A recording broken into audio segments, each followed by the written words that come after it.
Hello everyone. Oh my god, this setup. Right, let's just hold it. Hope we're doing all good. We're in the car, we're in the Yaris. Oh yes. Today I am 49 days out, so pretty much bang on 7 weeks out, which is very fucking cool. And today we're going to train some legs, and I'm going to run you through what my leg day looks like. We've just come back from, God, my hands are shaky. We've just come back from 2 days of de-output due to being ill. So I'm feeling pretty fresh. I'm feeling pretty good. I think the main message that I kind of want to say before we then jump into the leg day, because I don't want to spend too much time yapping, because I want to get in there and get the session done while I feel good.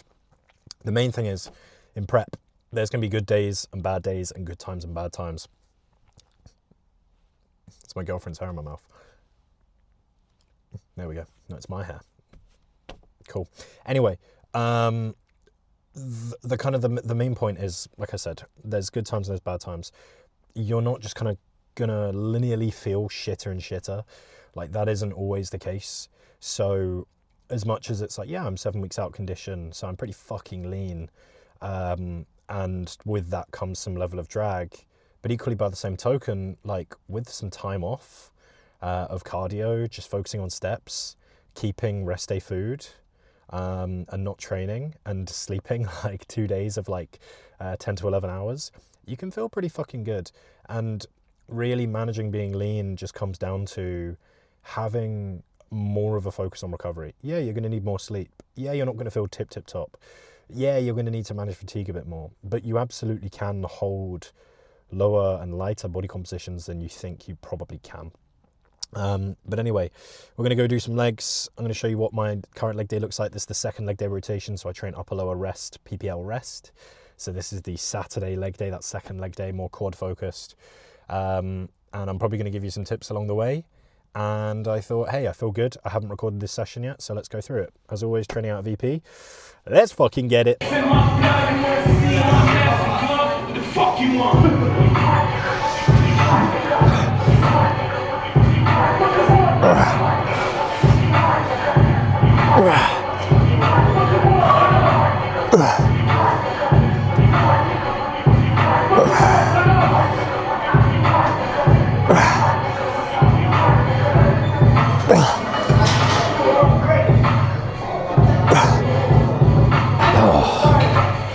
Okay, kicking things off, hanging leg raise. I already recorded this, so let's try and do this again.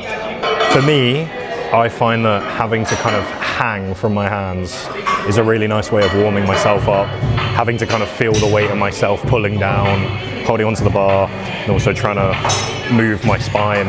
It's just a nice way of warming up. It's also good from a leg day warm-up perspective, because not only is it ab work, but there's also some active hip flexion going on, right? So I'm trying to raise my legs up. Yes, I'm trying to get some crunching of my spine and my abs going, but equally a lot of leg work involves passive hip flexion. So having some kind of active hip flexion is a nice way to warm that up. And again, bonus of hanging and that feeling like it wakes me up a little bit. 3 sets, 6, it's abs, easy to recover from. We're 2 sets down.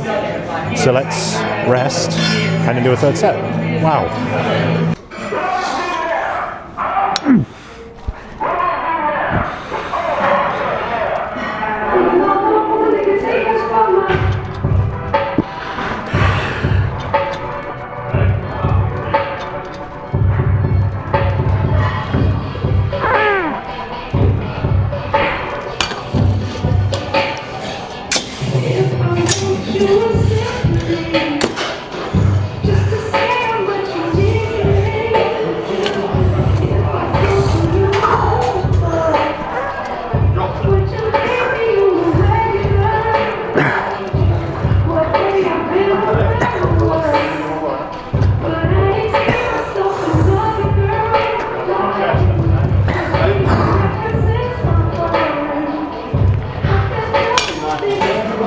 Okay, standing ham co-op next, kicking off the actual leg work.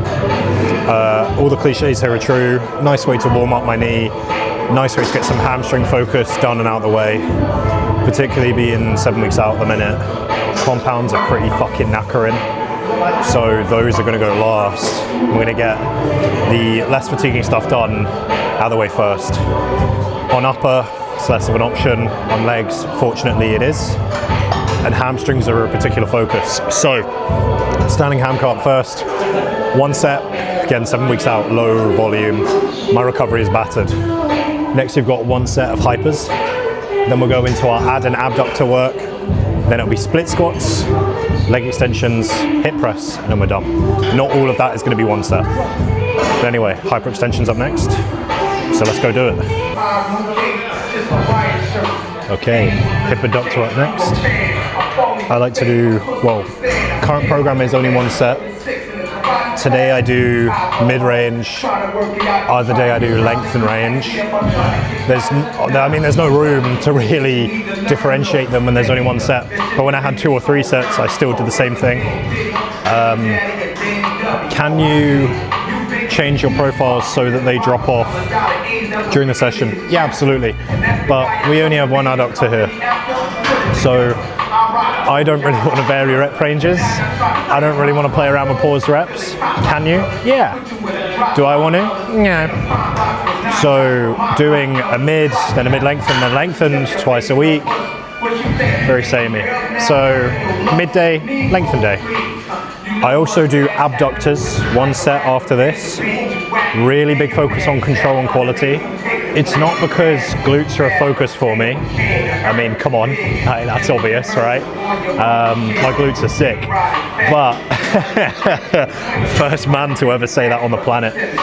But because abduction is something that I suck at as a joint action, I still want to hold it to a high standard. I don't want to kill myself trying to progress it, but I find it warms me up nicely for the Smith split squat and for hip pressing later on. So otherwise I get some glute pangs, some knee pain, and generally external rotation and abduction are things that I suck at. So it's more of a kind of almost prehabby exercise in there. Or the gym went quiet. Not every exercise you have needs to just be directly for muscle growth, and that's something that we'll talk about a bit later on. The abduction is there more so for like I said, prehab. There's other movements I have in here that are not only prehab, but they're also hypertrophy focused. And again, as long as it's not taking away from my recovery, it's not taking away from my plan, chillin', who cares, right? Doesn't matter. So anyway, kicking things off with adductors first, because again, I want to go in as fresh as possible to these guys, because adductors are something I do want to grow. So abductors comes after, because I don't want that to take away. And also doing adductors after my abductors, I find kind of undoes some of that good warm-up sensation and like feel that I get for other lifts. I'm still warming up, don't worry.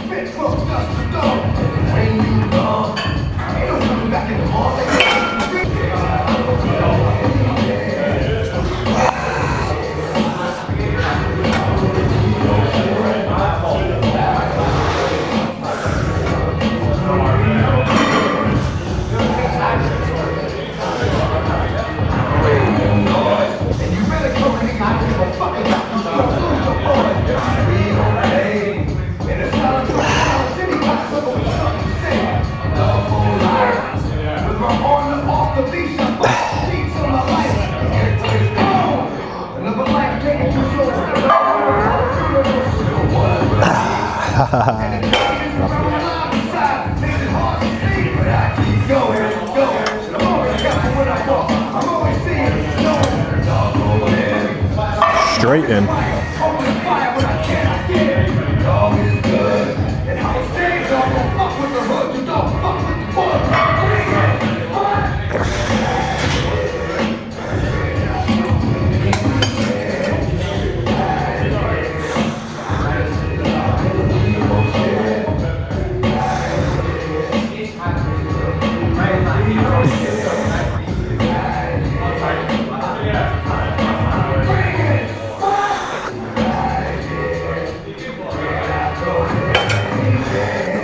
Might need to drop that down a touch and maybe increase that ROM. Oh well.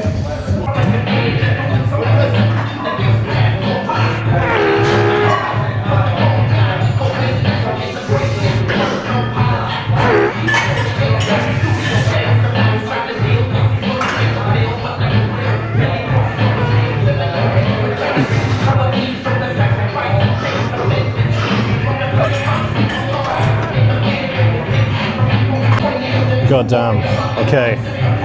That's split squat's done. Shaky, a little iffy, a little bit of knee pain. The main purpose of these in the plan is to kind of get like a nice stretch of my hip flexors and quads, but depth is lacking and pain feedback is a little bit too high. So for the purposes of prep, I'm going to swap them. Normally I would load reset and kind of build things back up, but we don't have the time to play around with the decreased stimulus. So that is for me not mid-session to figure out. Currently just waiting on the leg extension, 2 sets there, and then 2 sets on the hip press. And then we are done, we are concluded. Fucking hell, that was loud. And then I've still got tons of steps to do. So I will probably not do cardio here. I'll eat post-workout here or in the car, get back, and then walk to my nearby JD gym, do cardio there, and then walk back and I can rack up some steps. Oh, here we go, come on now.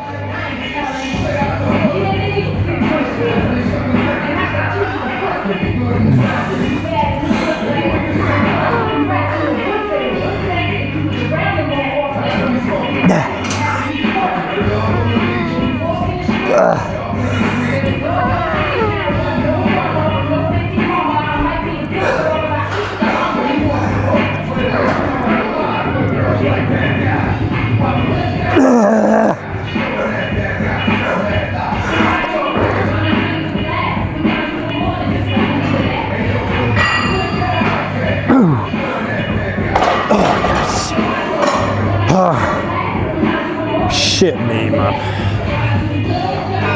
Oh, that was a really good set, goddamn. Whew. Good evening, everyone. Session is wrapped up. I am tired. Lovely little leg day. So, after gathering some thoughts, the Smith BSS worked as a really nice warm-up for the hip press. It felt way, way better. But the split squat gave some pain. So I think what I'm going to do is I'm going to swap it out to be a set kind of like the abductor, where we do it to kind of like a sustained level of performance.